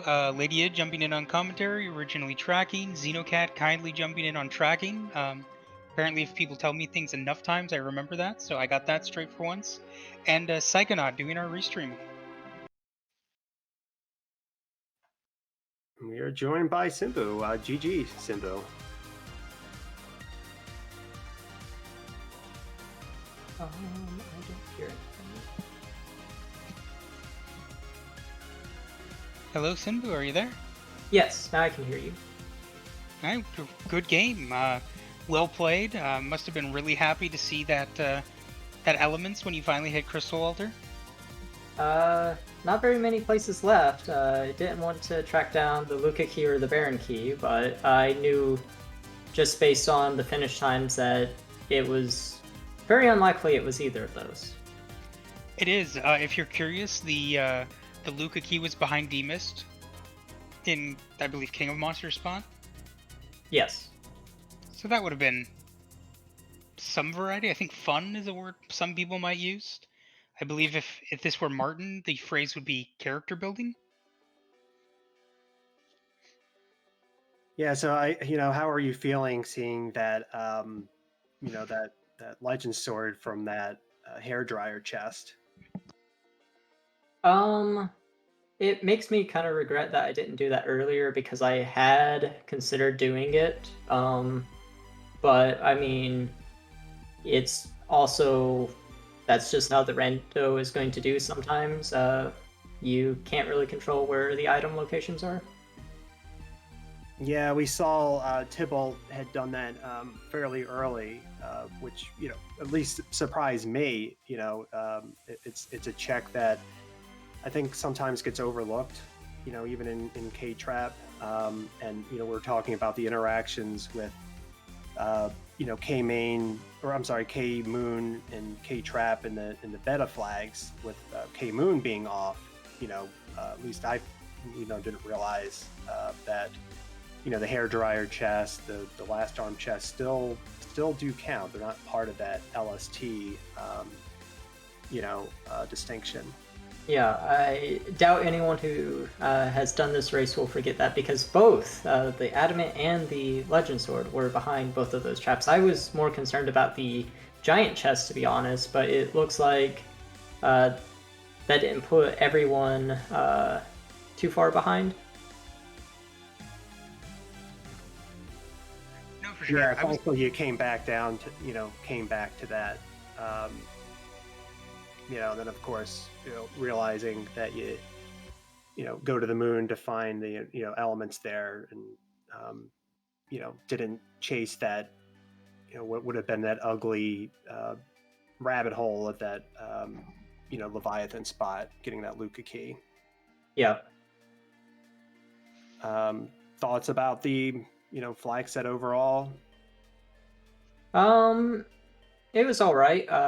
Kind of the meta objective kind of didn't matter because we got darkness so early. And I know that I kind of messed that up myself, but yeah, throwing like kind of trivialized the meta objective at the very least. I was hoping we'd get something a little bit more interesting, but unfortunately not. Yeah, I think we all were. At the same time, it was nice to see the meta objective, met. I always like to see meta objectives, met. But at the, from a viewer standpoint, it would have been fun to see something more, root at that spot. Yeah, and you mentioned the D Machine Guard. I was curious, how did you feel that you ground Rydia up to nuke, and then almost immediately after got Bahamut, which in some ways invalidated your need for nuke, except for maybe 1 or 2 casts? Did you still feel like that was a good investment just because it made everything you did out basically afterwards like super safe? Like, would you have done things any differently there? Or? Well, I would have definitely done ordeals before going up there the first time. I just got a little bit too excited with all of the UMP on Tella. I was also really disappointed with, even with the curse string and trying to manipulate agility, my turn order was not very nice. I wish I could have cleaned that up, but just didn't have the exact levels and agilities needed for everything to go over there. And yeah, that's what I regret more than anything. It's just the fact that that whole thing was not very clean. I did get a few extra levels, but I think all of that was fine. And really, I'm almost disappointed at myself for thinking that I was going to be able to still do the trap chest and Sylph Cave pretty quickly, and that agility manipulation not going over very well either. So, yeah, just... Yeah, with the Sea Hero Edge, and then I didn't see... Did you have a Heroine robe by that point? I mean, you would have nerfed the heck out of Rydia's magic, but it would have at least helped with the agility. I know you threw the Assassin Dagger on her along with the Curse Ring on Edge. Yeah, it wasn't any of that problem. If I lowered the battle speed, it would have been fine because Rydia was getting the first turn. I just think the rest of my party members weren't fast enough to buffer things, and if you looked at the enemy attacks, what it looked like was happening was sometimes not all of the enemies were getting into the queue, so you had even less time than normal. So normally, because the enemies have an agility range, that meant some of them were fast enough to get in one round, but sometimes not. So yeah, it was more a problem of it was just at that breakpoint where everything was not going in a nice straight line, and if everything went in a nice straight line, then Rydia would have always went first, but because it wasn't going in a nice straight line, it was messing things up. I would have to check, but if she was fast enough, it might have even been better to put her in slot 5 or slot 4. But anyway, that's getting into the real intricacies of agility manipulation. It's kind of sad that it didn't work the way I wanted it to. No, that completely makes sense, and obviously, Sylph Trap Chests always feel bad when you don't really get any value out of them after you put in the time, so that probably didn't help your feeling when it was a little bit rocky and then it didn't give up anything that you actually needed. Yeah, actually gave up the tower key, which just put me down further rabbit holes, so yeah. That was a very valuable lit bolt that it gave you, okay? You just need to appreciate the value there. Yeah, at that point I had already seen a done, so I should have probably assumed, no, it's not going to be here. This took too much time, but it's just kind of unfortunate that Sylph Cave gets a very heavy nerf to its weighting because it has so many chests. So yeah, it can take a lot of time. So it's a very hit or miss gamble. Sometimes you get everything, and sometimes you get absolutely nothing. When even just, part of it too is like, I think Alchemy said it a couple times in the chat, scavenger hunts be like that. Tibble just had the luck that he basically had already hit the moon when he took the hook route, so he saw King Queen Evelyn, he already had Legend Sword and Adamant, so he didn't have to check Sylph, he didn't have to check Sheila, he didn't have to check any of the lower tower trap chests.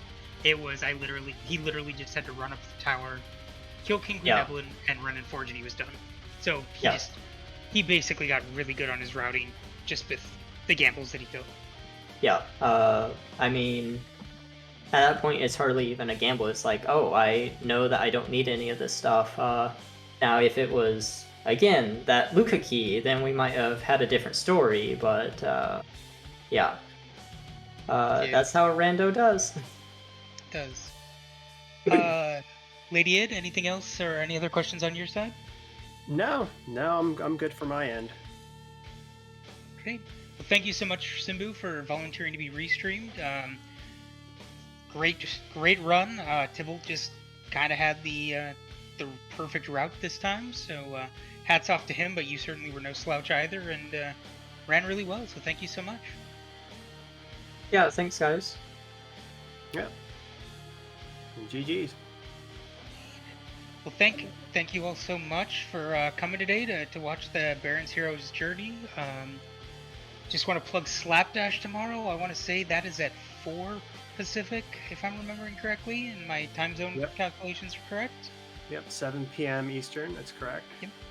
So be sure to check that out. Thank you, Scala, for linking the calendar. Always a good time, so be sure to either participate or jump on in and take a look at that. And I think in the meantime, we're going to be going over to Possum Morpheus' channel. He is currently running the Pink Puff Async, so if you don't want to be spoiled, please be sure to jump off so you can enjoy that. Otherwise, one last final shout out to the Restream team, Lady Id, Xenocat, Alchemy, and Psychonaut, and thank you all so much.